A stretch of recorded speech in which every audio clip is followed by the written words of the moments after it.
ஆண்டவருடைய வார்த்தையை நம்ம கேட்க போறோம். ஆண்டவர் இன்னைக்கு நம்ம கூட பேசுவாராக. அவருடைய வசனங்கள் நம்மை திடப்படுத்தும்படி அவர் கைகளிலே ஒப்புக்கொடுப்போம். 1 பேதுரு 5ஆம் அதிகாரம் 7, 8 ஆகிய வசனங்களை நாம் வாசிக்கலாம். அவர் உங்களை விசாரிக்கிறவர் ஆனபடியால் உங்கள் கவலைகளை எல்லாம் அவர் மீது வைத்து விடுங்கள். தெளிந்த புத்தியுள்ளவர்களாய் இருங்கள், விழித்திருங்கள். ஏனெனில் உங்கள் எதிராளியாகிய பிசாசானவன் கெட்சிக்கிற சிங்கம் போல எவனை விழுங்கலாமோ என்று வகை தேடி சுற்றித் திரிகிறான். ஆமென். பேதுருவின் நிருபத்தில் 2 நிருபங்களை எழுதுகிறார். 2 நிருபங்களையும் கொஞ்சம் நாம் படித்தோமானால், முதலாவது நிருபம் சிதறி இருக்கிற யூதர்களுக்கு, விசுவாசிகளுக்கு தன்னுடைய வார்த்தைகளை, வாக்கியங்களை எடுத்துரைத்து பேசுகிறதை பார்க்க முடியும். அந்த நிருபத்தில் என்ன சொல்லுகிறார்? விசுவாசிகள் எல்லாவிதமான பாடுகளிலும் தேவனுக்கு உண்மையுள்ளவர்களாய் இருக்க வேண்டும் என்பதுதான் இந்த முதலாவது நிருபத்தினுடைய அச்சாரமாய் இருக்கிறது. எல்லா விதமான பாடுகளிலும். ஆகவேதான் இந்த பேதுருடைய நிருபத்தை பார்த்தீர்களானால் 5ஆம் அதிகாரத்தில் மட்டும் 16 முறை பாடுகள் பாடுகள் பாடுகள் என்கிற காரியத்தை, வாக்கியத்தை அவர் எடுத்துரைக்கிறதை காண முடியும். அப்படி என்றால் அநேக விசுவாசிகளுக்கும் ஊழியர்களுக்கும் அவர் எழுதுகிறது என்ன? பாடுகளை சகிக்கிறவர்களாய் இருக்க வேண்டும் என்று அவர் எழுதுகிறார். இந்த 5 அதிகாரங்களிலேயும் ஒவ்வொன்றிலும் ஒவ்வொரு காரியங்களை, ஒவ்வொரு நிலைகளை அவர் சொல்லி வரும்போது 5ஆம் அதிகாரத்தில் புத்திமதிகளை சொல்லுகிறதை பார்க்க முடியும். எதை குறித்த புத்திமதி, யாருக்கு புத்திமதி அப்படின்னா, முதலாவது இந்த நிருபத்தில் 5ஆம் அதிகாரத்தை 3ஆய் பிரிக்கலாம். 1 மூப்பர்களுக்கு புத்திமதி, 2 இளைஞர்களுக்கு, வாலிபர்களுக்கு புத்திமதி, 3 பொதுவானவர்களுக்கு, எல்லோருக்கும் புத்திமதி. மூப்பர்கள் யார் அப்படின்னா, அக்காலத்தில் சபைகள் வளர்ந்த போது, பெருகின போது அங்கே போதகர்கள் நியமிக்கப்படுவதற்கு இவர்கள் அப்பாயின்மெண்ட் பண்ணி இந்த பேதுரு போன்றவர்கள் எல்லாம் சில ஊழியர்களை நியமித்து அனுப்புவார்கள். அவர்களுக்கு பேர் மூப்பர்கள் என்று சொல்லப்படும். மூப்பர்கள் என்றால் ஊழியர்கள், அந்த சபையை நடத்துகிற ஊழியர்கள். ஏன்னா இவர்கள் போய் அதை நடத்த முடியாது. ஆகவே அவர்களை நியமித்திருப்பார்கள். மாதத்திற்கு ஒரு முறையோ, 2 மாதங்களுக்கு ஒரு முறையோ, வருடங்களுக்கு ஒரு முறையோ பேதுரு போன்ற அப்போஸ்தலர்கள் போய் அந்த சபைகளிலே பிரயாணம் பண்ணி அந்த சபைகளை ஸ்திரப்படுத்தி அந்த சபைகளிலே செய்ய வேண்டிய காரியங்களை செய்து விட்டு வருவார். அப்ப இந்த மூப்பர்களுக்கு அவர் எழுதுகிறார். அப்ப மூப்பர்கள் என்றால் இன்றைக்கு நம்முடைய சபைகளில் இருக்கிற மூப்பர்கள் என்று எண்ணிவிடக்கூடாது. சரியா? இன்றைக்கு நம்முடைய சபைகள் இருக்க அநேக சபைகளில் மூப்பர்கள் என்ற ஒரு பட்டம் இருக்கு. நம்ம சபையில் அப்படி யாரும் இல்லைன்னு நினைக்கிறேன். இதுவரைக்கும் எனக்கு தெரிஞ்சு இல்லை. அநேக சபையில், நான் வளர்ந்த சபையெல்லாம் மூப்பர் பரம்பரியமாக வருவார், அப்படியே வழக்கமாக வருவார். ஒரு மூப்பர் போயிட்டாருன்னா அடுத்த மூப்பர் என்ன செய்வார்? எழுப்புவார். இந்த மூப்பர் இல்லாமல் சர்ச் என்ன செய்யாது, நடக்காது. அந்த மூப்பர் இல்லாமல் சர்ச்சில் ஒன்றுமே ஆகாது. அப்படிப்பட்ட மூப்பர்களை உள்ளே வைக்கக்கூடாது. ஏன்னா சர்ச் நடத்த, ஆலயத்தை நடத்த யார் என்ன செய்யக்கூடாது? தடையாக இருக்கக்கூடாது. அதுதான் என்னுடையது. நம்முடைய கிரியைகளை, நம்முடைய செயலை வெளியே தான் வச்சுக்கிறணும். ஆலயத்துக்குள்ள எந்த விதத்திலையும் ஆண்டவருடைய நாமத்தை மகிமைப்படுத்தவோ துதிக்கவோ தடை இருக்கவே கூடாது. அல்லேலூயா. அப்படி மூப்பர்களுக்கு அறிவுரை எழுதுகிறார். அந்த மூப்பர்களுக்கு எழுதும் போது, நீங்கள் நல்ல மேய்ப்பர்களாக இருந்தால் பிரதான மேய்ப்பன் வரும்போது அவரிடத்தில் நல்ல கிரீடத்தை நீங்கள் பெற்றுக்கொள்வீங்க, அவர் உங்களுக்கு கிரீடம் கொடுப்பார் என்றார். அப்படியே வரும்போது இளைஞர்களுக்கு எழுதுகிறார். இளைஞர்களுக்கு என்ன எழுதுகிறார்? இளைஞர்களே, உங்களுக்கு கொஞ்சம் கவனிங்க அப்படின்னு அந்த இளைஞருக்கு 5வது வசனத்தில் புத்திமதி சொல்றார் நினைக்கிறேன். என்னவா? மூப்பருக்கு கீழ்ப்படியுங்கள். அப்ப இளைஞர்களுக்கு அறிவுரை சொல்லும் போது கீழ்ப்படியுங்கள் ஆரம்பிக்கிறார். எப்படி ஆரம்பிக்கிறாரு? கீழ்ப்படியுங்கள் அப்படின்னு ஆரம்பிக்கிறாரு. அப்படியே வந்தீங்கன்னா 10வது வசனத்திலிருந்து பார்த்தா பொதுவான புத்திமதிகள். என்ன புத்திமதி? கிறிஸ்து இயேசுக்குள் உங்களை தமது நித்திய மகிமைக்கு தேவன் தாமே. அப்ப கொஞ்ச காலம் பாட அனுபவிக்கிற உங்களை சீர்படுத்தி, ஸ்திரப்படுத்தி, பலப்படுத்தி நிலைநிறுத்துவாராக அப்படின்னு இங்கே அவர் அவர்களுக்கு புத்திமதி சொல்றத பார்க்கிறோம். இன்னைக்கு நம்ம இந்த இளைஞர்களுக்கு சொன்ன புத்திமதியில் உள்ள சில விஷயங்களை உங்களோடு சொல்ல விரும்புகிறேன். என்ன சொல்றாரு? அவர் அழகா சொல்றாரு 7ஆம் வசனத்துல, அவர் உங்களை விசாரிக்கிறவரானபடியால். அப்படின்னா வாலிபர்களே, உங்க எதிர்காலத்தை குறித்து, உங்க வாழ்க்கையை குறித்து, உங்க காரியங்களை குறித்து விசாரிக்கிற ஒருவர் இருக்கிறார். ஆமென். அவர் உங்களை விசாரிக்கிறவர் ஆனபடியால் உங்கள் கவலைகளை எல்லாம் அவர் மீது வைத்து விடுங்கள். அடுத்த வசனம் சொல்றாரு,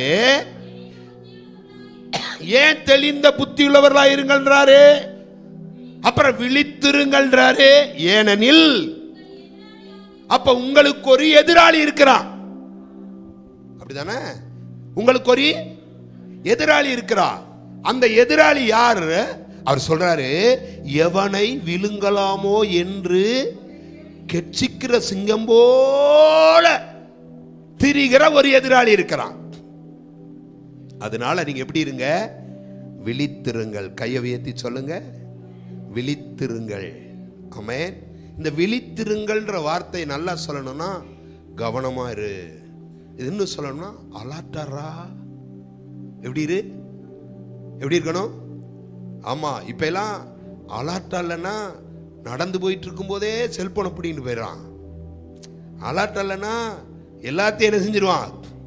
உறிஞ்சிட்டு போயிடுவான். அப்ப ரொம்ப அலாட்டா இருக்கணும். விழித்திருங்கள் அப்படின்ற வார்த்தைக்கு அதுதான் அங்க சொல்லப்படுது. ரொம்ப கவனமாயிரு, ரொம்ப ஜாக்கிரதையாயிரு.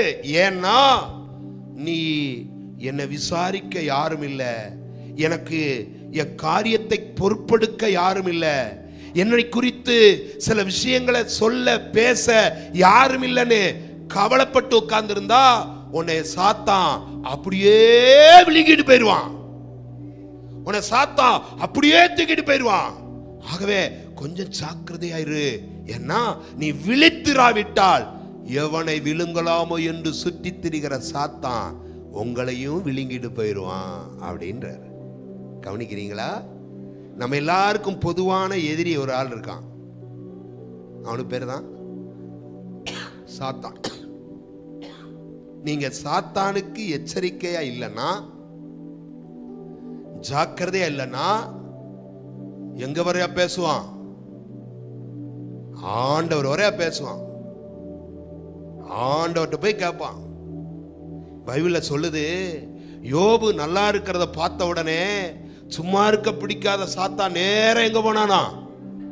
ஆண்டவர்கிட்ட போனான். பேதுரு ரொம்ப ஆக்டிவா இருக்கிறான், துருதுருன்னு இருக்கிறான், ரொம்ப விசுவாசத்துல பயங்கரமா ஓடிட்டு இருக்கான். உடனே நேரம் எங்க போனானா? ஆண்டவர்கிட்ட பேக்கிறான். இவனை கொஞ்சம் சொலகளை ஓட்டு புடைக்க அனுமதிதாரும். அடப்பாவி, ஏன்பா அவன் தான் ஒரு ஆள் தான் முந்தி முந்தி எதையாவது செஞ்சுக்கிட்டு இருக்கிறான், அவனையும் புடைக்க போறியா? எப்பா பேதுரு, என்கிட்ட உத்தரவு கேட்டான், நானோ விசுவாசம் ஒளிந்து போகாதபடிக்கு உனக்காக நான் வேண்டிக்கிட்டேன்ப்பா அப்படின்னு சொல்றார் பாருங்களேன். அப்ப எங்க வர போறானா? ஆண்டவர்கிட்ட போய் பெர்மிஷன் கேட்டு, எப்படியாயிலும் உங்களை விசுவாசத்திலிருந்து வீழ்த்திரணும், எப்படியாயிலும் உங்களை பரிசுத்த வாழ்க்கையிலிருந்து வீழ்த்திரணும், எப்படியாயிலும் உங்களை ஆவிக்குரிய தன்மையிலிருந்து வீழ்த்திரணும், எப்படியாயிலும் உங்களுடைய கிருபையை விட்டு விலக்கிறணும், எப்படியாயிலும் உங்களை தேவனை விட்டு பிரிச்சிடணும், எப்படியாவது உங்களை பொய் சொல்ல வச்சிடணும், எப்படியாவது உங்களை பாவம் பண்ண வச்சிடணும், எப்படியாவது தேவனுக்கு விரோதமா நடக்க வைக்கணும். அதுக்கான முயற்சிகளை அவன் செய்துகிட்டே இருக்கான். ஆகவே இளைஞர்களே விழித்திருங்கள் சொல்றாரா? அப்ப இன்னைக்கு இளைஞர்கள், நீங்க எல்லாரும் இளைஞர் நினைச்சு பேச வேண்டியது அன்னைக்கு, அப்படிதானா? ஆகவே சபையே, ஆகவே விசுவாசிகளே எப்படி இருங்க? விழித்திருங்கள். கையை உயர்த்தி சொல்லுங்க, விழித்திருக்கீங்களா? விழித்திருக்கீங்களா? எப்படி விழிச்சிருக்கீங்கன்னு தெரியலையே, பார்க்கணும். நீங்க விழித்திராவிட்டால் சத்துரு உங்களை வாரிக்கொண்டு போய்விடுவான். சத்துரு உங்களை அழித்து விடுவான். நான் சொல்லுவேன், பிசாசு நமக்கு பொதுவான எதிராளி. நமக்கு எதிரின்னு யாருமே இருக்கக்கூடாது. ஆமென் சொல்லாமா? அட சொல்லுங்க, எதிரின்னு யாருமே. சிலருக்கு சர்ச்சுக்குள்ளே எதிரி இருப்பாங்க. சர்ச்சிலே சிலர் எதிராளி மாதிரி தான் பார்ப்பாங்க. இப்படி நோனோம் அப்படியே. நீங்க எல்லாம் பிசாசின் ஆட்கள். அப்ப சிலருக்கு ஊருக்குள்ள வெளியில எதிரி இருப்பான். ஆனா நமக்கு எதிரி யாரு கிடையாது சொல்லுங்க. காலையில ஐயா சொன்ன மாதிரி மாம்சத்தோடும் ரத்தத்தோடும் உங்களுக்கு அப்படின்னா என்ன அர்த்தம்? சரீரத்தில் உள்ளவனோடு உங்களுக்கு என்ன கிடையாது? போராட்டம் கிடையாது. அவனை எதிரியா பார்க்காதீங்க. நம்மளை பகைக்கிறவனை கூட எதிரியா பார்க்காதீங்க. நம்மளை விரோதிக்கிறவனை கூட எதிரியா பார்க்காதீங்க. சில பாஸ்டரையே எதிரியா பார்ப்பாங்க. சிலர் சபதம் எடுப்பாங்க, எப்படா இந்த ஆளை நாம வெளியேற்றுற வரைக்கும் என்ன செய்யக்கூடாது. சில விசுவாசிகளுக்கு விசுவாசிகள் எதிரியா இருப்பாங்க. நான் சொல்லுவேன், நமக்கு பொதுவான எதிரி, ஒரே எதிரி சாத்தான் தான். கையை உயர்த்தி சொல்லுவோமா? இந்த சாத்தானை வீழ்த்தணும், இல்லாட்டா அவன் உங்களை.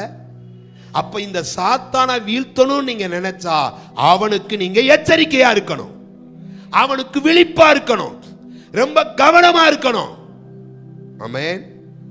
நம்ம பஸ்ஸுகளில் போகும்போது போட்டிருப்பாங்க, ட்ரெயினில் போகும்போது போட்டிருப்பாங்க, திருடர்கள் அப்படின்னு போட்ட பிற்பாடு நீங்கள் ரொம்ப ஜாலியாக உட்காந்துருப்பீங்க. உடனே எல்லாத்தையும் எடுத்து வச்சு தலைக்கு கீழே வச்சுக்கிட்டு மாட்டிக்கிட்டு இப்படி என்ன செய்வோம்? இறுக பிடிச்சுக்கிடுவோம். பைக்குள்ள வச்சிருந்தா அந்த பணத்தை தூக்கி உள்பையில வைப்போம். நான் மதுரையில் ஒரு முறை பஸ்ஸில் போயிட்டு இருக்கும்போது ஏதோ பாஸ் கூட்டம் மீட்டிங் முடிச்சு போகும்போது அவர் பழைய காலத்தால் அந்த இது போட்டிருப்பார், லங்கூடா, அது பேர வந்து பெருசாக போட்டிருப்போம். என் பக்கத்தில் தான் நிற்கிறார். அவர் நின்றுட்டு இருக்கும்போதே எப்படித்தான் அடித்தானோ, வேஷ்டியை வெட்டலை, வேஷ்டி அந்த மேலே இருக்க அந்த அன்றாயிரம் அந்த இதை வெட்டலை, அந்த பையை மட்டும் வெட்டிட்டு போயிட்டான். இப்படி பைய எப்படி விடுறாரு, பணத்தை காணும். ஐயோ பணத்தை காணும், பணத்தை காணும். எவ்வளவு? 50,000. அடப்பாவி. உடனே நான் பார்த்தேன், நம்ம வச்சிருக்க 100 200 எந்திட்டு போயிடக்கூடாதா? நம்மள என்ன செய்வோம்? அவ்வளவு தெளிவார். விழித்திராவிட்டால், ஜாக்கிரதையா இல்லாவிட்டால் உலகம் உங்களை கொள்ளை கொண்டு போக ஆயத்தமா இருக்கிறது போல, விழித்திராவிட்டால் பிசாசு உங்களை கொள்ளை கொண்டு போக ஆயத்தமா இருக்கிறான். அப்ப நீங்க கவனிக்கணும், இந்த எதிராளி எப்படி இருக்கிறானா? பைபிள்ல சில காரியம் சொல்லுது. அவன் எப்படி இருக்கானா? சர்ப்பத்தை போல இருக்கிறான். 2 கொரிந்தியர் 11ஆம் அதிகாரம் 13ஆம் வசனம், சாரி 3ஆவது வசனம். 2 கொரிந்தியர் 11:13. ஆகிலும் சர்ப்பமானது தன்னுடைய தந்திரத்தினாலே ஏவாளை வஞ்சித்தது போல. இப்ப பிசாசு எப்படி இருக்கிறான்? உங்க எதிராய், உங்க எதிரி எப்படி இருக்கிறான்? அட சொல்லுங்க, சர்ப்பம் போல இருக்கான். சர்ப்பம் என்ன செய்யுமா? வழியில் கிடந்து குதிங்காலை கடிக்க நினைக்கிற சர்ப்பம், வஞ்சிக்கிற சர்ப்பம், தந்திரமுள்ள சர்ப்பம், ஏமாற்றுகிற சர்ப்பம். ஏவாள்கிட்ட என்ன பேசினானோ தெரியல, சடக்குன்னு ஏமாந்து போயிட்டா. வேகமா ஏமாந்துட்டா. ஏன்னா அப்படி வார்த்தை என்ன செஞ்சிருக்கான்? பிரயோகம் பண்ணியிருக்கான். சிலர் சொல்லுவாங்க, என்னதான் பேசுறான்னு தெரியல, 1 லட்சம் ரூபாய் எடுத்து கொடுத்துட்டேன், இப்ப ஏண்டா கொடுத்தோம்னு. அந்த நேரம் டப்புன்னு பேசும்போது நமக்கே அறியாம நடந்துருது. மாயம் பண்ணுகிறது. இது சாத்தானின் தந்திரம். உங்க எதிராளி எப்படி இருக்கான்? அட உங்க எதிராளி எப்படி இருக்கான்? சர்ப்பத்தை போல இருக்கான். கவனம். 2வது, உங்க எதிராளி எப்படி இருக்கிறானா? 1 பேதுரு 5ஆம் அதிகாரம் 8ஆம் வசனத்துல வாசித்தோம்ல, சிங்கத்தை போல இருக்கிறான். எப்படி இருக்கானா? சிங்கம் எப்படி பிடித்து கடித்து இரையை விழுங்குகிறதோ அதை போல உங்களை விழுங்க நினைக்கிறான். சிங்கத்தை போல இருக்கிறான். சிங்கம் தன் இரையை எப்படி வீழ்த்தும்? ஒரே அடி அடித்து தொண்டையை நெரித்து கொன்று உங்களை விழுங்கிரும். சிங்க கூட்டத்தில் ஒரு மிருகம் சிக்கினா எலும்பு எல்லாத்தையும் என்ன செஞ்சிடும்? கடிச்சு விழுங்கிரும். உங்களை விழுங்க சாத்தான் ஆயத்தமா இருக்கிறான். எச்சரிக்கை. ஹலோ, கொஞ்சம் கவனமா இருக்கணும். 3ஆம் வசனம் சொல்லுது, வேடனை போல இருக்கிறானா.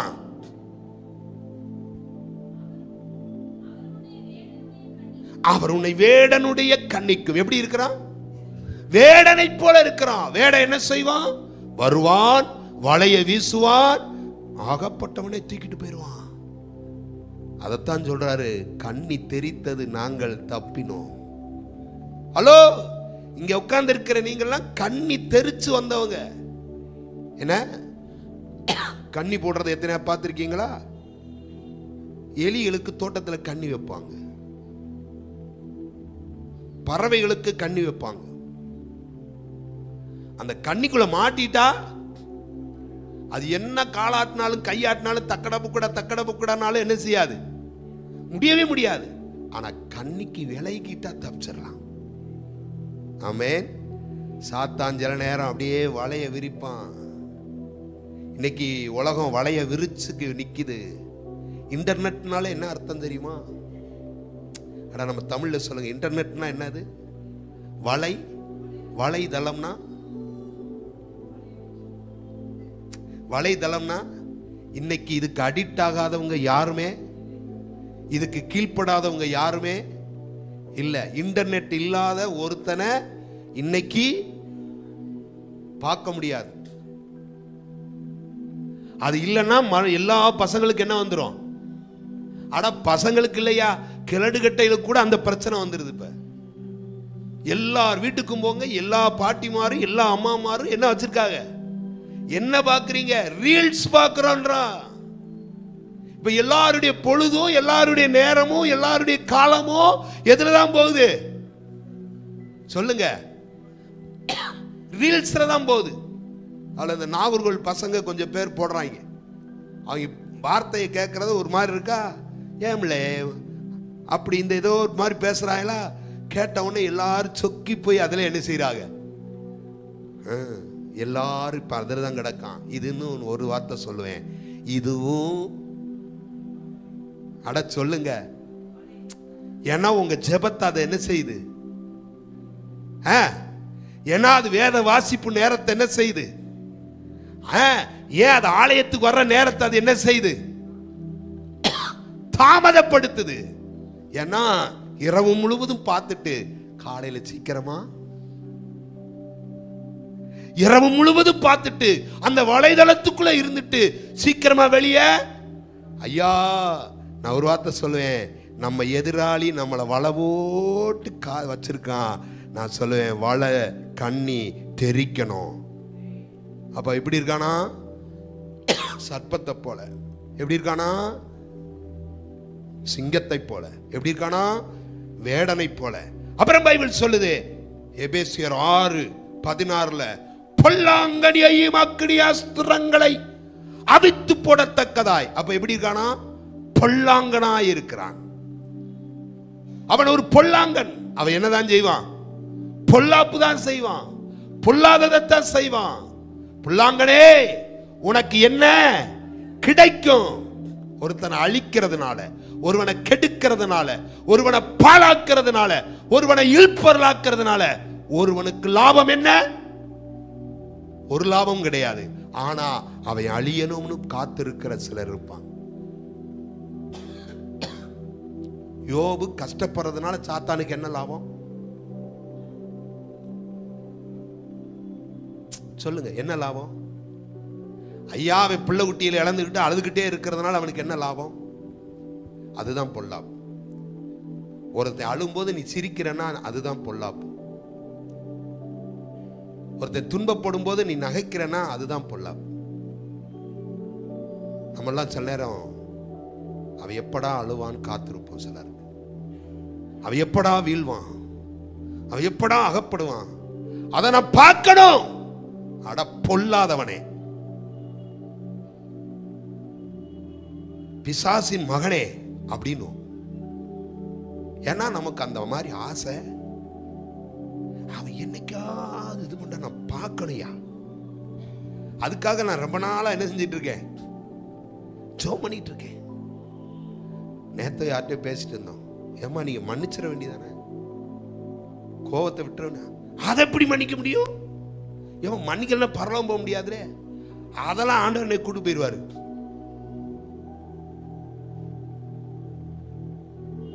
ரொம்ப பேர் இப்படித்தான் உட்கார்ந்து இருக்கோம். நம்ம ஆவிக்குரிய நிலையில இப்படித்தான் உட்கார்ந்து இருக்கோம்.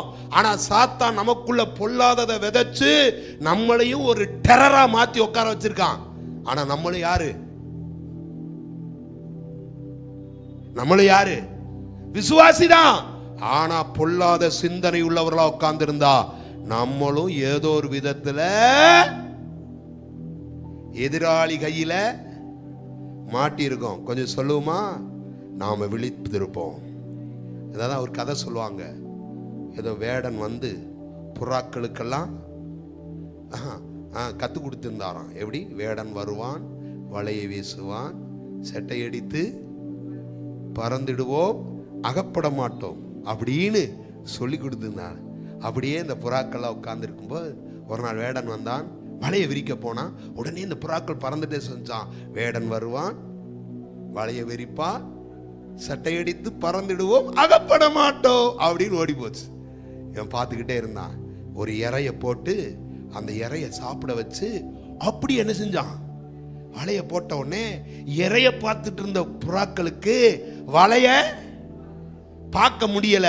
உடனே அந்த புறாக்கள் வலைக்குள் அகப்பட்டுக்கிட்டு தோல்ல தூக்கி போட்டுக்கிட்டு போகும்போது சொல்லிச்சான், வேடன் வருவான், வலைய விரிப்பான், செட்டை அடித்து பறந்துடுவோம், அகப்பட மாட்டோம்னு சொல்லிச்சான். ஆனா எங்க மாட்டிக்கிருச்சு? இன்னைக்கு அநேகருடைய நிலைமை எப்படித்தான் இருக்கு? வலைக்குள்ள மாட்டிக்கிட்டு புல்லாங்குக்குள்ள மாட்டிக்கிட்டு சொல்லிக்கிட்டு இருக்கோம், வேடன் வருவான், வலைய விரிப்பான், கொஞ்ச நேரத்தில் உங்களை சூப்பு போடுவான். நம்முடைய வாழ்க்கையினுடைய நிலைமை முற்றிலும் மாறி போகும். உங்க எதிராளியுடைய கைகளுக்கு தப்பும்படி விழிப்பாயிருங்கள். ஆமென் சொல்லலாமா? சாத்தானுக்கு இன்னொரு பேர் சொல்லுது பைபிளே.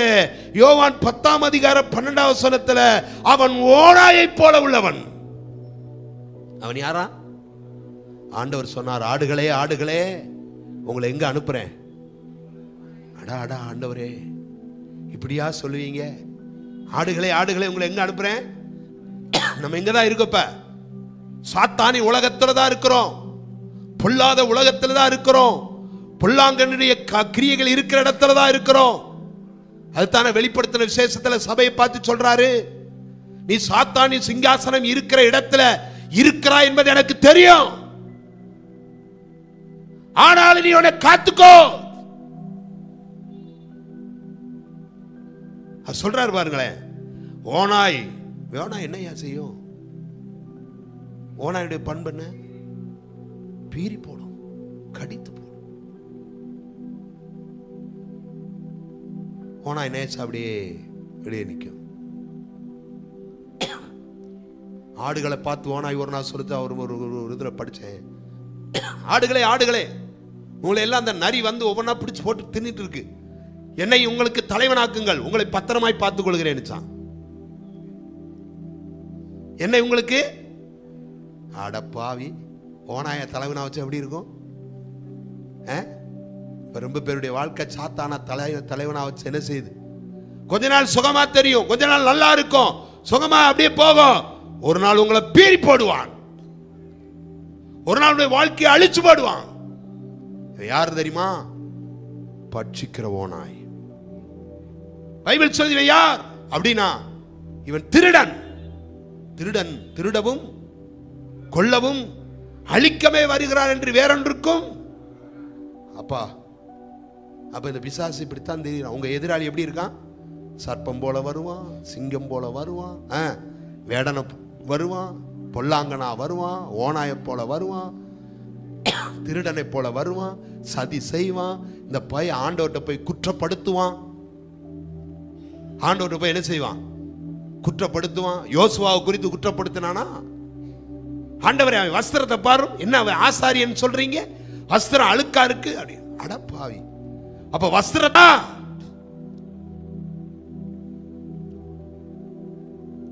உங்க லிஸ்ட் எல்லாம் ஆண்டவர்கிட்ட இருக்கிறதோ இல்லையோ, உங்க லிஸ்ட் எல்லாம் சாத்தான்ட்ட இருக்கு. சில நேரம் நம்ம சொல்லுவோம், நான் பரிசுத்தமாய் வாழ்ந்து கொண்டிருக்கிறேன், ஹல்லேலூயா அப்படின்னோம்னா இதுல ஆண்டவரே நேற்று தான் அந்த பையன் இப்படி இருந்தா தெரியுமா நமக்கு?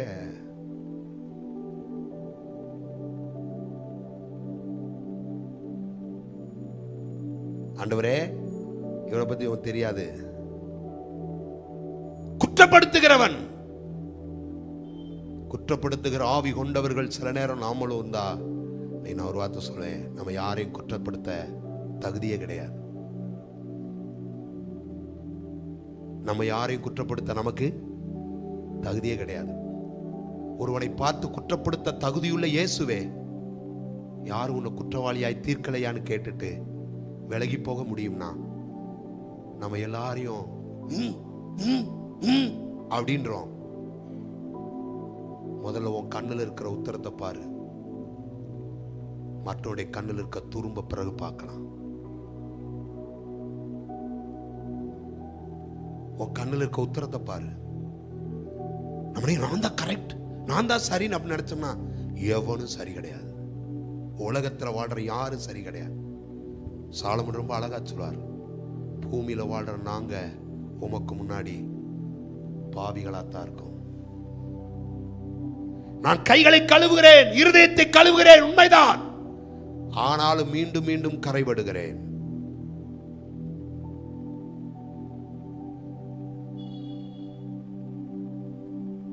நாம் ஒருவரை குற்றப்படுத்துறதுக்கு முன்னாடி, ஆண்டவரே நீர் பார்த்துக்கொள்ளும் சொல்ல தகுதி இருந்தா அதான் நல்லது. கையை உயர்த்தி ஆமென் சொல்லுமா? நல்ல சொல்லுங்களேன். யாரையும் வீணானது சொல்லாதீங்க, யாரையும் அவங்க சரியில்லைன்னு சொல்லாதீங்க, யாரும் இவனுடைய காரியங்களை குறித்து குற்றப்படுத்தாதீங்க. அவன் அந்த தப்பு பண்றவன், இந்த தப்பு பண்றவன், அவன் அப்படி நடக்கிறவன், இவன் இப்படி நடக்கிறவன். உங்களுக்கு தெரியாது அவங்களுடைய வாழ்க்கை காரியங்கள், அவங்களுக்கு ஆண்டவருக்கும் உள்ளது. நீங்க குற்றவாளி என்று தீர்த்தால் நீங்களே குற்றவாளி ஆவீர்கள். குற்றவாளி என்று தீர்த்த எல்லாரையும் இயேசு சொன்னாரு, உங்களில் பாவம் செய்யாத முதலில் கல்லறினானா. சிறுவர் முதல் பெரியோர் மட்டும் கல்லை கீழே போட்டு விட்டு போனார் என்றால் அத்தனை பேர் மனசாட்சியில் வாதிக்கப்பட்டவர்கள் தானே. யார் பாவம் இல்லாதவர்கள்? நாம் எல்லோரும் தேவனுக்கு முன்னாடி அவருடைய இரத்தத்தினால் கழுவப்பட்டு நீதிமான்களாக்கப்பட்டு கொண்டிருக்கிறோம், பரிசுத்தமாக்கப்பட்டு கொண்டிருக்கிறோம். ஆனால் நாம் நம்மை நாமே ஒரு நாளும் அப்படி நம்மனா அப்பாலை ஓ சாத்தான் என்றுவார் இயேசு. நம்ம ஆவிக்குரிய வாழ்க்கை நம்மோடு தான், நமக்கும் ஆண்டவருக்கும் தான், நமக்கும் ஆண்டவருக்கும் தான். ஆண்டவர் உங்களை பார்க்க நீங்க எப்படி வாழ்றீங்க, ஆண்டவர் நீங்க பார்க்க உங்க எப்படி ஜீவிக்கிறீங்க, ஆண்டவருக்கு உங்களுக்கு என்ன வாழ்க்கை முறை எப்படி இருக்கு, ஆண்டவருக்கு உங்களுக்குமான ஜீவியம் எப்படி இருக்கு, நல்லா இருக்கா, பரிசுத்தமா இருக்கா, உண்மையா இருக்கா, உத்தமமா இருக்கா, நீதியா இருக்கா, இவைகளிலே நிலைத்திருங்கள். ஆகாத சம்பாசனைகள் நல்லொழுக்கத்தை கெடுக்கும். ஆகாத சம்பாசனைகள்னா அடுத்தவனை பத்தி பேசுறதே தவறுன்னு.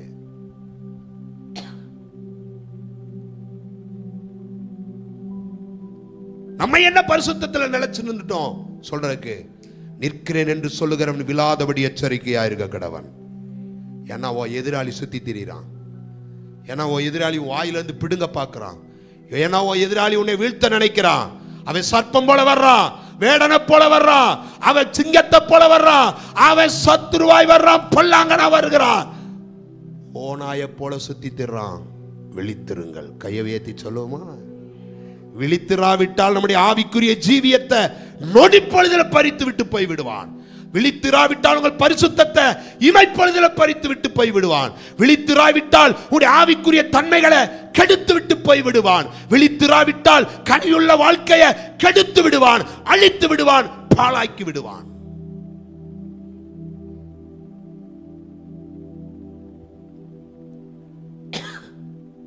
நம்ம எல்லாரும் அவனை எதிர்த்து நிற்கணும். அவன் சொல்லாமா? அவனை எல்லாரும் என்ன செய்யணும்?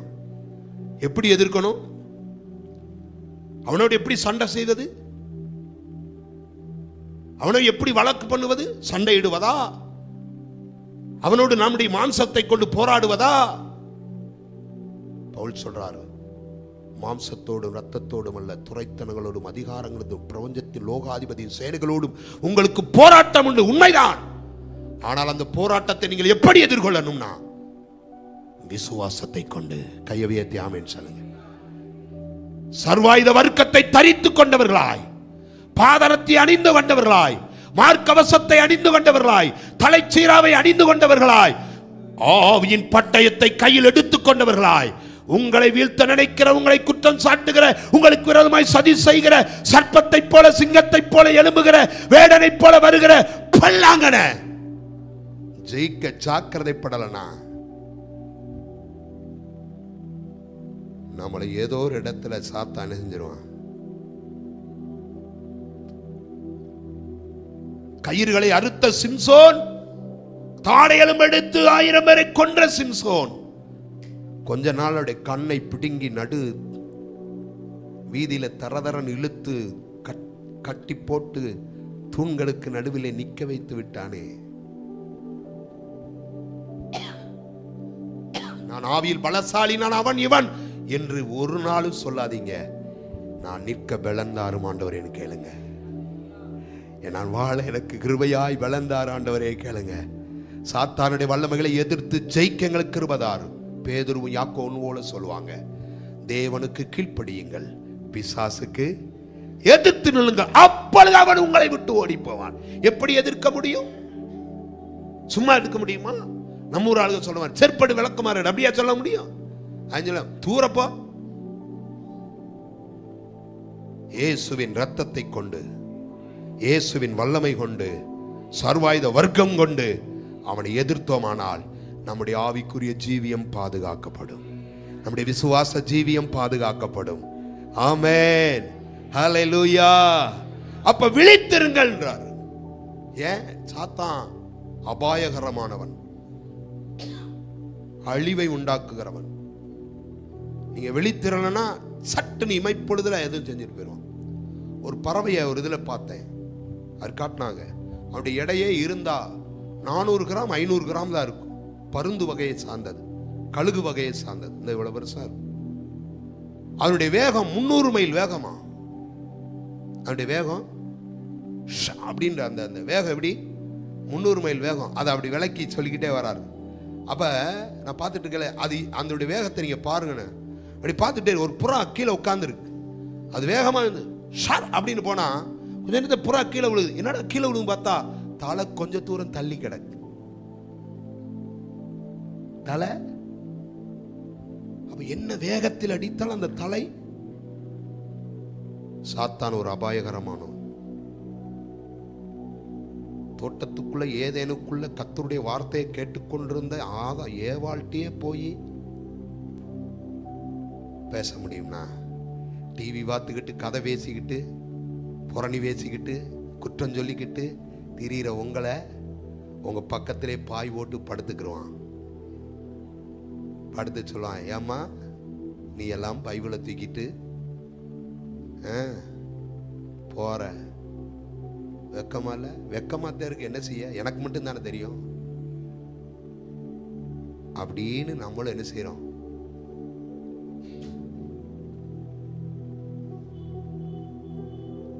அப்ப விழித்திராவிட்டால் உங்கள் எதிராளி என்ன செய்வான்? விழுங்கிடுவான். ஜாக்கிரதை. அப்ப 3 விஷயங்களை சொல்றேன், கவனிங்க. விழித்திருங்கள். ஏன்?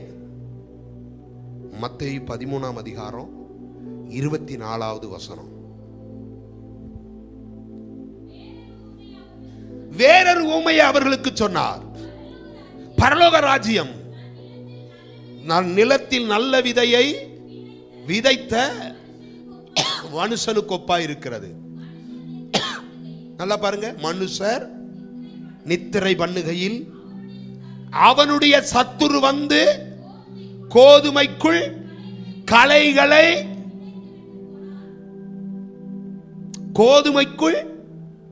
களைகளை எங்க நீங்கெல்லாம் யாரு சொல்லுங்க? நீங்கெல்லாம் யாரு?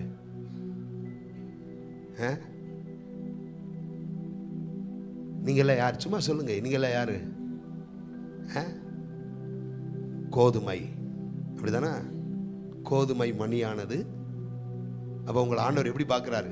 பதரெல்லாம் பிரித்து சலிச்சு வலையை கடலுக்குள்ள போட்டு வெளியே எடுத்த உடனே எல்லா வலையில எல்லா மீன் வரும். எல்லா மீனும் விற்பனைக்கு போகும், வியாபாரத்துக்கு போகும்னு சொல்ல முடியாது. அநேக மீன் எங்க போகும்? குப்பையில தூக்கி போட்டு போயிடுவான். கோதுமை அப்படியே விளைஞ்சு நிற்கும். எல்லா கோதுமையும் அம்பாரத்துக்கு வரும்னு சொல்ல முடியாது. அடி அடி தட்டும் போது என்ன செய்யும்? நீங்க பதரோ மணியோ உங்களுடைய மனசாட்சிக்கு தான் தெரியும். நான் பதரோ மணியோன்றது எனக்கும் மனசாட்சிக்கு தான் தெரியும். அப்படிதானே?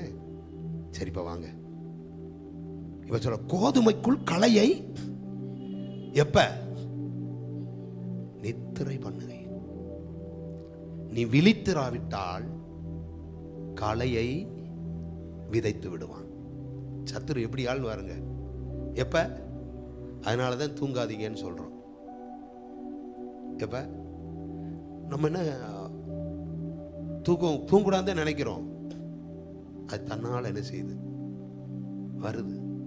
எப்படி வரும்? தன்னால வரும். வந்தா டாமன் ஜெரி மாதிரி கண்ணை பிடிச்சி குச்சி நட்டு என்ன செய்யணும்?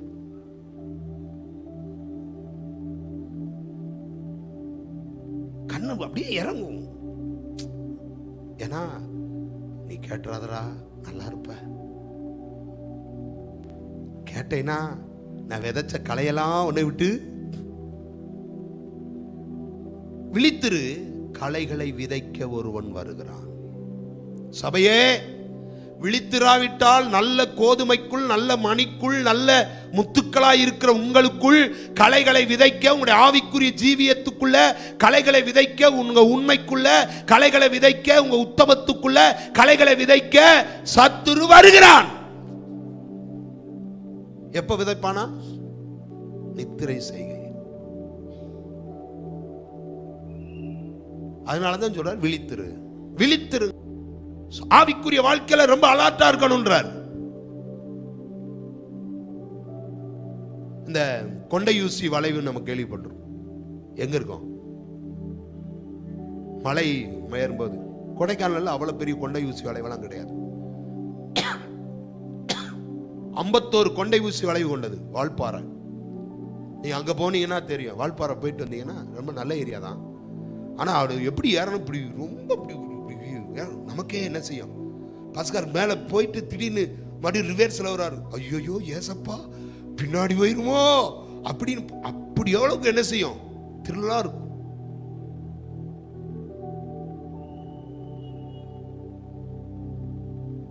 அது எவ்வளவு கடினமான ஒரு கொண்டை வீசி வளவோ, அதுபோலதான் நம்முடைய ஆவிக்குரிய வாழ்க்கையும் சில நேரம் கொஞ்சம் அப்படின்னு நம்மனாலும் கரணம் தப்பினால் அந்த கொண்டை வீசி வளவில் அப்படி நம்ம நினைஞ்சிரும். பள்ளம் விழுந்தோம், அவ்வளவுதான்.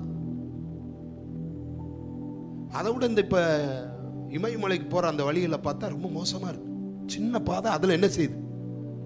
இருவழி சாலை மாதிரி சின்னதுல அப்படி இப்படி இப்படி போறாங்க. அத்தாடி அப்படி பார்த்தா அந்த ஆறு ஓடு. நம்மள மாதிரி ஆட்கள் அங்கிட்ட டிரைவிங் பண்ண விட்டா கையெல்லாம் கிடுக்கிட்டு என்ன செஞ்சிடும்? கொஞ்சம் தப்புனா மரணம். ஆவிக்குரிய வாழ்க்கை அப்படித்தான். கொஞ்சம் தப்புனீங்கன்னா அப்படியே உங்களை தூக்கி சாப்பிட்டு போயிடுவான் சாத்தான். களைய விதைச்சு விட்டு போயிடுவான். அப்ப களை என்பது என்ன? நான் சொல்லட்டுமா? நல்ல வித்துகளுக்குள், நல்ல முத்துகளுக்குள், நல்ல மணிகளுக்குள் களைய விதைச்சிட்டா அதுக்கு பேர் தான் போலி. நல்லது இருக்கையிலே பக்கத்துல என்ன இருக்கும்? போலி. இன்னைக்கு நான் ஒரு வார்த்தை சொல்லுமா? ஊர்ல உலகத்துல போலி ஏகப்பட்டது இருக்கு. நல்ல அரிசி இருக்கும், அது பக்கத்துல போலியான அரிசி இருக்கும். நல்ல மிளகு இருக்கும், அது பக்கத்துல போலியான மிளகு இருக்கு. நல்ல எல்லாம் போலி. நம்ம அந்த காலத்துல நாட்டுக்கோழி சாப்பிட்டோம். இப்ப என்ன கோழி வந்துருச்சு? பிராய்லர் கோழி வந்துருச்சு. போலி. ஆடு வருதான், பிராய்லர் ஆடு வருது, பிராய்லர் மாடு வருது. போலி. போலிக்கும் உண்மைக்கும் சில நேரம் என்ன தெரியாது? வித்தியாசம் தெரியவே தெரியாது. இன்னைக்கு நம்ம சில நேரம் தடுமாறுறோம்ல. சாத்தான் உண்மைய சில நேரம் பொய்ய உண்மையா கொண்டு வந்து காட்டுவான். போலியான உபதேசங்களை கொண்டு வர்றான், போலியான காரியங்களை கொண்டு வர்றான், போலியான விஷயங்களை உள்ள திணிக்கிறான். எது போலி எது உண்மைன்னு நமக்கே தெரியல. உண்மையை விட போலியா இருக்கிற காரியத்திற்கு மதிப்பு அதிகம். தெரியுமா உங்களுக்கு? இப்ப அமெரிக்காவில் ஏஐ அப்படின்ற அந்த டெக்னாலஜியில் ஒரு இதை கண்டுபிடிச்சு அதுக்கு எத்தனையோ $1 மில்லியன் செலவு பண்ணாங்களாம். எத்தனையோ $1 மில்லியன் செலவு பண்ணி அதை கண்டுபிடிச்சிட்டு இருக்கிறாங்க. ஆனால் சைனாக்காரன் போனதில் ஏதோ படித்தேன், 50,000 யுவானா அவங்க நாட்டு பணம், 50,000 யுவான்ல அதை கண்டுபிடிச்சு வெளியில கொண்டு வந்துட்டான். நம்ம இங்க பண்றோம்னா அதுக்கு முன்னாடி சைனால என்னஞ்சிரும், போலிகளை உண்டாக்குற மனிதர்கள் இருக்கிறாங்க. அதான் சாத்தான். இயேசு நல்லவைகளை விதைக்க சாத்தான் என்னத்தை விதைக்கிறான்? நெற்பயிர்கள். எத்தனை பேர் பார்த்துருக்கிறீங்க? அந்த நெற்பயிர்களுக்குள்ளே நெற்பயிர் போலவே ஒரு பயிர் அப்படியே வளர்ந்து வரும். பார்த்துருக்கீங்களா? பச்சை பசேன்னு எழும்பி வரும். அது பார்த்தா எப்படி தெரியும்? பயிர் மாதிரியே தான் தெரியும். ஆனா இந்த நல்ல பயிரோடு கூட, நல்ல செடியோடு கூட அதுவும் வளர்ந்து தன்னையும் வளர்த்து இதையும் கெடுக்கும், நிலத்தையும் கெடுக்கும். போலிகளை உருவாக்கி விடுறான், விதைகளை களைகளை விதைச்சு விடுறான். சில நேரம் நம்ம கூட போலியான மனிதர்கள் இருப்பாங்க. அவங்களாம் யாரா இருப்பாங்கன்னா சாத்தானின் ஆட்களா இருப்பாங்க. நமக்கே தெரியாது, நமக்கே தெரியாது. இயேசு கூடயே சாத்தானின் ஆட்கள் இருந்தாங்களா? சாப்பிட்டாங்களா? நடந்தாங்களா? அவர் கூட இருந்தாங்களா? ஆனா அவன் யாரு? சாத்தானின் கைக்கூலி.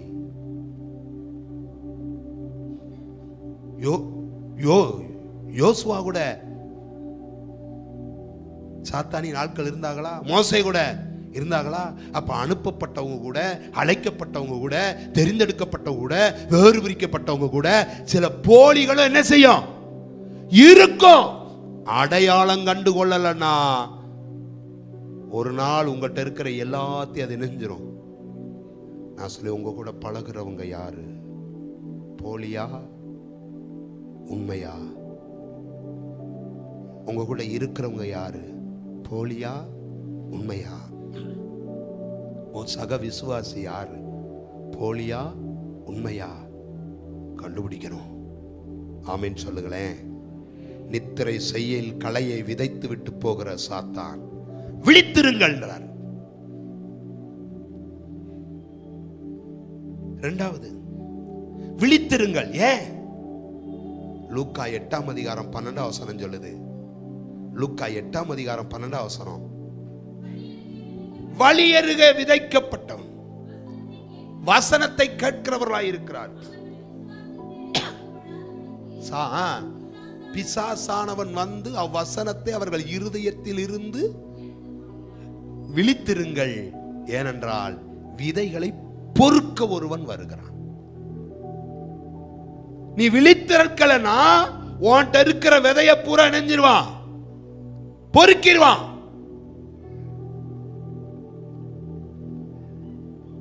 அங்க எத்தனை நிலம் இருக்குது?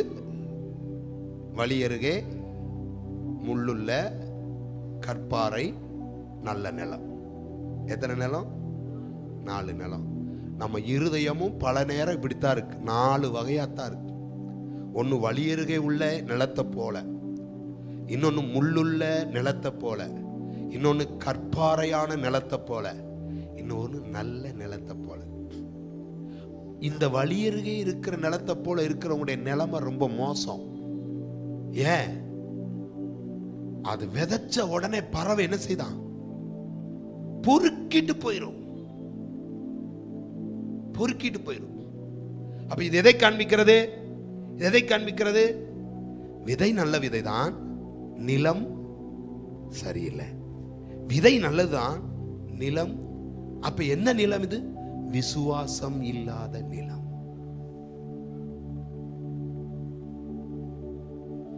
அப்படி வந்து டப்புன்னு எடுத்துட்டு போயிட்டானா, சிலர் வசனத்தை கேட்பாங்க,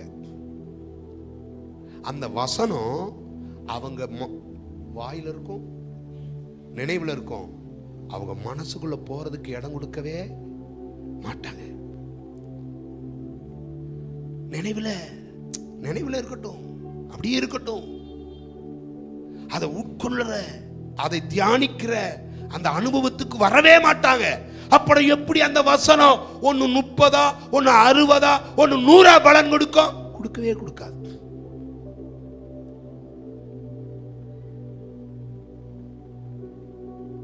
எபிரேயர் 4:2 சொல்றாரு, வசனத்தை அவர்களும் கேட்டார்கள், ஆனா அவங்க விசுவாசம் இல்லாம கேட்டதுனால அது அவங்களுக்கு பிரயோஜனப்படல. வசனத்தை கேட்கிற நம்ம அதை என்ன செய்யணுமா? நம்ம ரொம்ப பேர் சொல்றோம், எங்களுக்கு தெரியாத வசனமா, எங்களுக்கு தெரியாத இதா, நாங்க பைவிலையே கரைச்சு என்ன செய்ய, குடிச்சு என்ன செய்ய? ஏதாவது கனி இருக்கா? ஏதாவது பலன் இருக்கா? உன்னால அன்பு செலுத்த முடியுதா? பிறரை சந்தோஷப்படுத்த முடியுதா? விசுவாசம் இருக்கா? சாந்தம் இருக்கா? கோபத்துல பைவில தூக்கி அடிச்சு போடுற ஆட்கள் இருக்காங்க. பட்டயத்தை எடுத்து வெட்டிடுவேன் என்ன செய்யறாங்க? அடப்பாவி. இதுக்கு ஒரு பதம் சொல்லுவாங்க, பரிசுத்த கோபமா. உங்க கோபத்தெல்லாம் குப்பையில தான் போடணும்.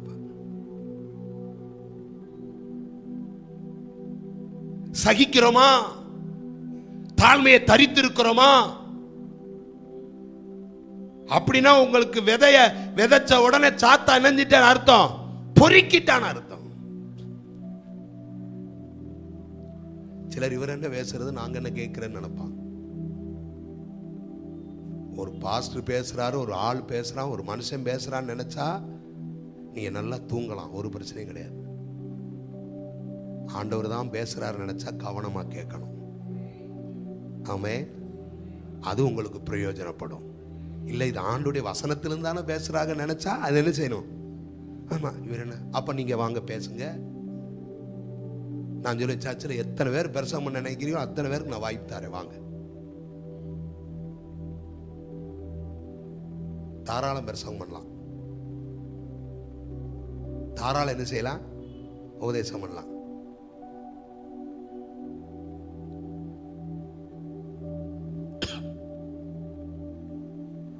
உங்களுக்குள் இருக்கிற வசனம் வேறொன்றாவிட்டால் நீங்கள் கனி தர முடியாது. நீங்கள் வழியோரத்துள்ள நிலத்தை போல மாறிட்டீங்கன்னா ஒரு வார்த்தை பரலோகம் போக முடியாது. ஏன் தெரியுமா? கனி தராத ஒருவன் பரலோக ராஜ்யத்துக்குள்ள. ஏன் இயேசு சொன்னார், கனி தராத மரத்தை என்ன செய்ய, வெட்டு, அதை எங்க போடு, அக்கினியிலே போடு.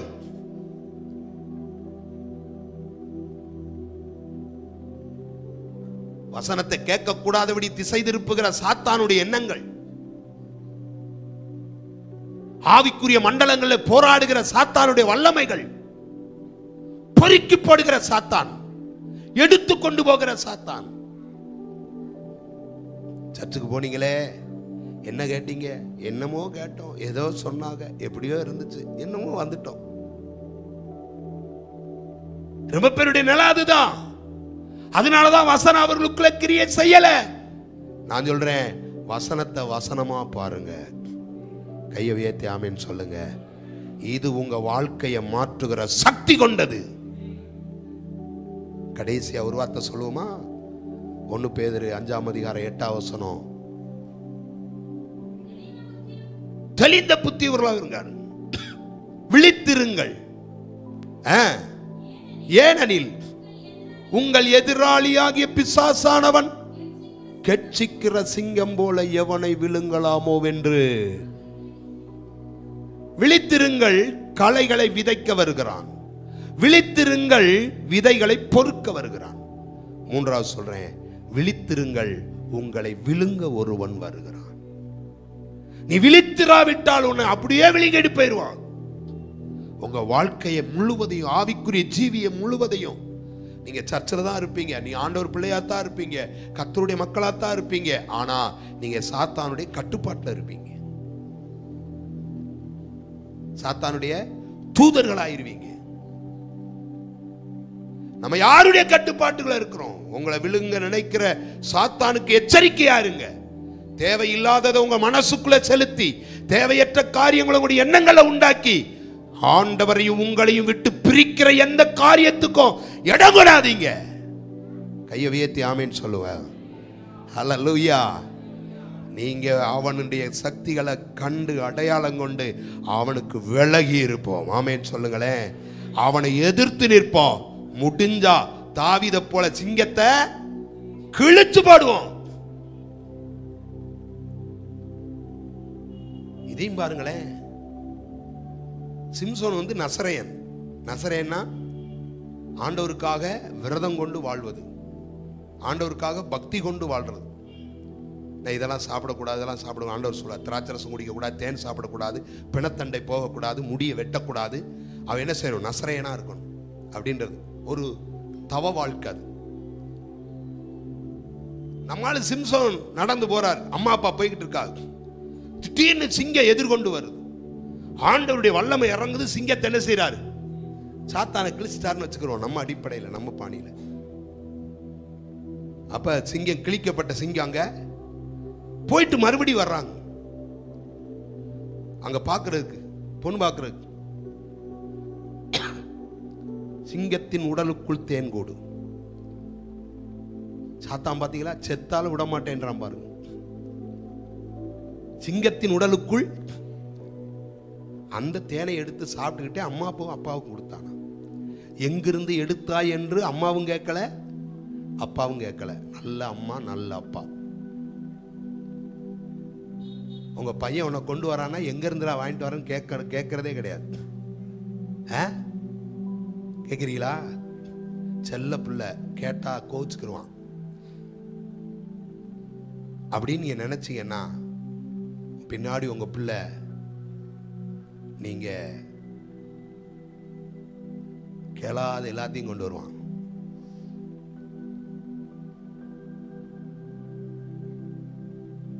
புரியுதா? செத்துப்போன சிங்கத்தின் உடலில் இருந்த தேனை எடுத்து சாப்பிட்டான். அங்கேயே அவனுடைய பிரதிஷ்டை உடைச்சிட்டான். என்னடா, அநேகர் சிங்கத்தை எதிர்த்து போராடி கிழிச்சிடுறாங்க. சாத்தான் விட மாட்டான். செத்து போன சிங்கத்துக்குள்ள தேனை கொடுத்தாவது உன்னை என்ன செய்வேன்? ஜாக்கிரதை.